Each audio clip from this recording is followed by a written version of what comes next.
Hi everyone, well welcome back to Decode Your Numbers. Today we're stepping away from talking about numbers, but something that's equally as important for every small business owner, and that is setting boundaries with your clients. So whether you offer a service, a product, or a project-based, clear boundaries will ensure that your business will run smoothly and it doesn't impact your personal life and your mental well-being. So the past couple of weeks, I've been having different conversations with different businesses, and it seems to be that boundaries aren't being respected. So this is the kind of thing I'm listening to. It's like, I can't invoice because I haven't done the work yet. This is a business where they are project based and they said, I need to have the content on this date to be able to ensure I reach the deadline on this date. And the client hasn't met that point where they needed the stuff. So therefore, they're now having to work late nights and stuff to ensure they meet the deadline because the client has finally given them the content that they require. Another one is that I've told clients that it takes me a certain amount of time to produce the product and send it out to them, but yet they're calling every few days to say, is it ready yet? Is it ready yet? Causing unnecessary stress and wanting to take time out from your personal life to be able to complete that product. And not only that, my cash flow is short is because that a client hasn't paid my invoice, even though I've completed the work, or I've got a monthly standing with them and they still haven't paid those invoices.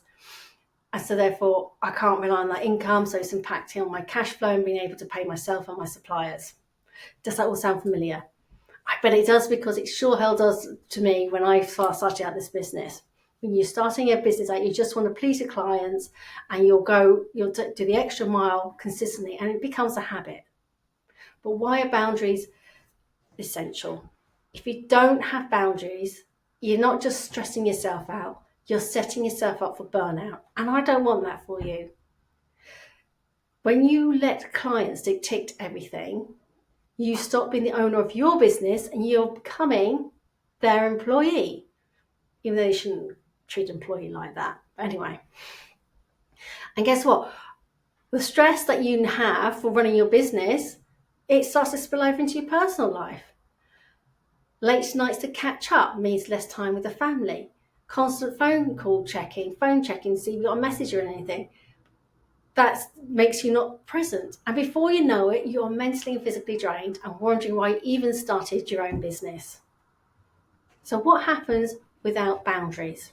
Let's say you produce a product that is bespoke and you've said to the client it takes 2 to 3 weeks to be delivered. Now you've come up with that time because you know how long it takes you to get the materials, produce it and send it to the person. But that client keeps phoning you up to put the guilt trip on you to say, can you rush it because it's for a special occasion? Or that my son really needs it for school and I just left it last minute. If you don't have boundaries, you'll drop everything to rush that order, feel pressure to prioritise their order over everyone else, which is rude, end up cutting corners and skipping breaks, and you start resenting the whole process. But if you have boundaries, you can give a gentle reminder to say to that client, no, I said it's going to take 2 to 3 weeks, and that's how long it's going to take. And then you stick to your process, you know what's happening, you can then organise your workload accordingly. And you can then ship your product on time without having any stress.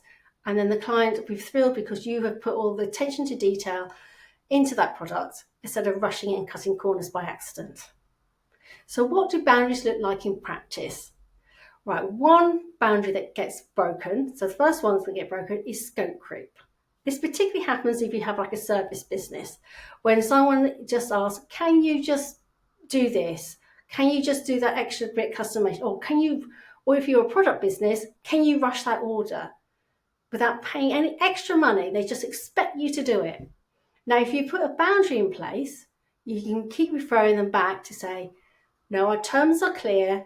We've said that it will take this amount of time to do, or if you don't, anything above what we've agreed to do for your service based is extra. So therefore, I'll be charging you extra, and this is what the cost is going to be. So if you're product based and then someone's asking, can you rush it?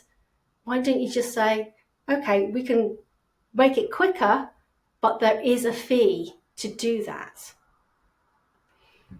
Okay, another one is, number 2 is your payment terms.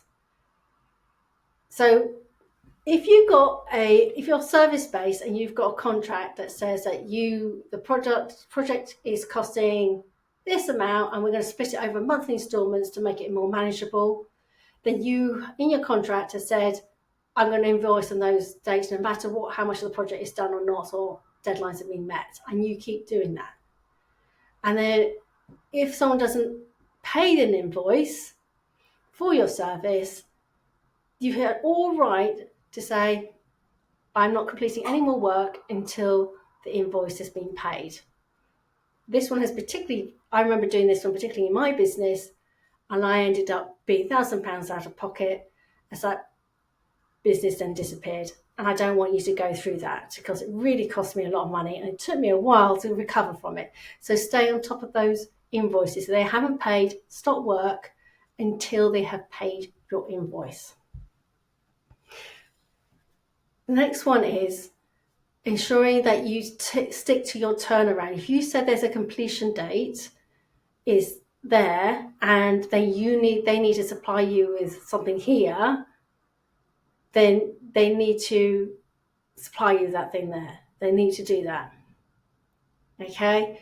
And also, if you saying it's going to take you a certain amount of time, it's going to take you a certain amount of time. And don't let people to rush you to say it's an emergency, it's a special occasion. If it's an emergency, it's their emergency. It's not your emergency. Your priority is your mental health and your physical health and your family time. It's not theirs. They should have planned better. I know it's harsh to say, but they should have done. Okay, so you just need to manage the expectations with all your orders to say it's going to take this amount of time, and that's how long it's going to take. If you get done a bit earlier, don't tell them, just send it a couple of days earlier. But you need to put that boundary in place.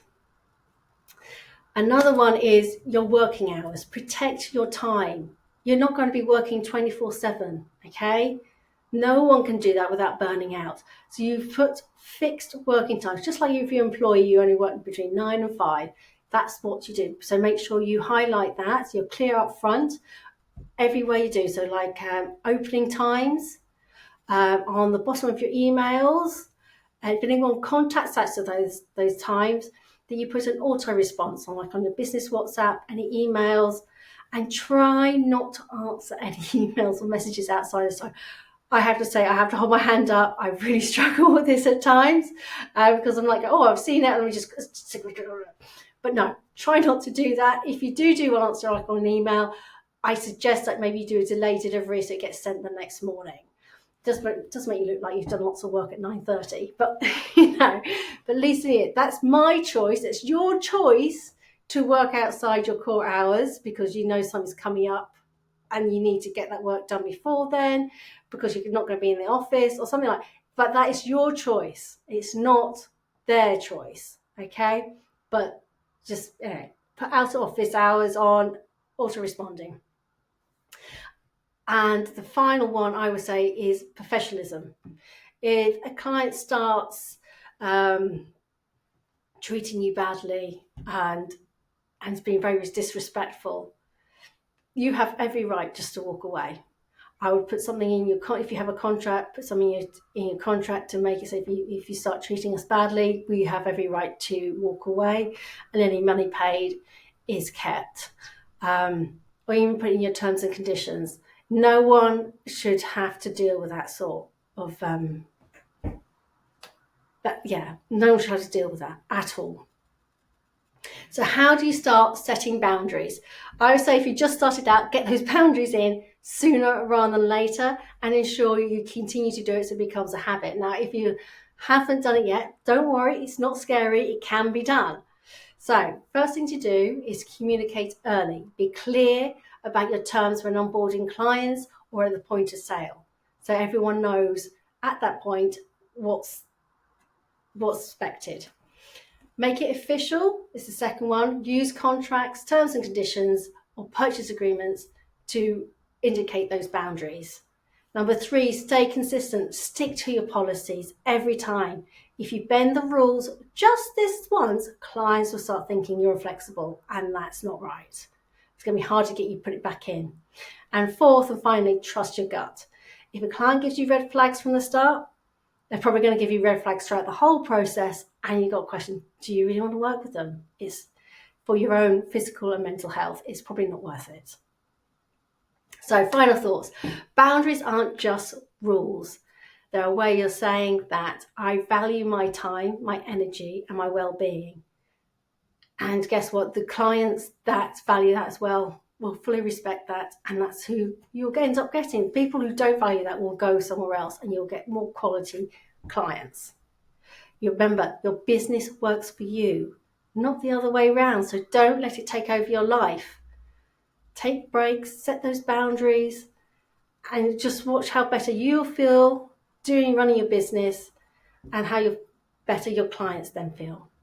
Okay. Thank you for hanging out with me on Decode Your Numbers. Let me know in the comments or messages what boundaries you're putting in place in your business. Remember to subscribe so you are notified of any future videos we send out. And if you want any more hints and tips, follow me on Instagram at Angels Ledgers. Take care. Bye.